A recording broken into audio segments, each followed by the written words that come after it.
నావి మా friends tickets book అయ్యాయి. మీ టికెట్స్ సంగతి ఏంటన్నా? లేదురా, నేను వెళ్ళట్లేదు. అదేంటన్నా, నీ ఫేవరెట్ హీరో కదా. ప్రతిసారి ఇలా టికెట్ ప్రైస్ పెంచుకుంటూ పోతే ఎలారా? ఒక హీరో సినిమా 200 నుంచి 300 చేస్తే ఇంకో హీరో సినిమా 3 నుంచి 400 చేశారు. ఇప్పుడు ఏకంగా 600.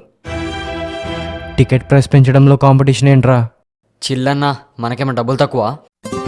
అలా అనుకుని ఖర్చు పెడుతున్నాం కాబట్టే తక్కువ సంపాదించే వాళ్ళకి ఇబ్బంది అవుతుంది. టికెట్ ప్రైస్ కంట్రోల్ చేయడంలో మన హీరోస్ అండ్ ఫ్యాన్స్ ఇద్దరిది రెస్పాన్సిబిలిటీ. మనమేం చేయగలమన్నా? ఫ్యాన్స్ తలుచుకుంటే ఏదైనా సాధించగలరు. మనం చూస్తా పోతే బయర్స్ పెంచుతా పోతారు. అదే మన ఫ్యాన్స్ అందరూ కలిసి ఒక్క మూవీ థియేటర్కి వెళ్ళి చూడకుండా చాలరా, ఆటోమేటిక్గా టికెట్ ప్రైజెస్ తగ్గొస్తాయి.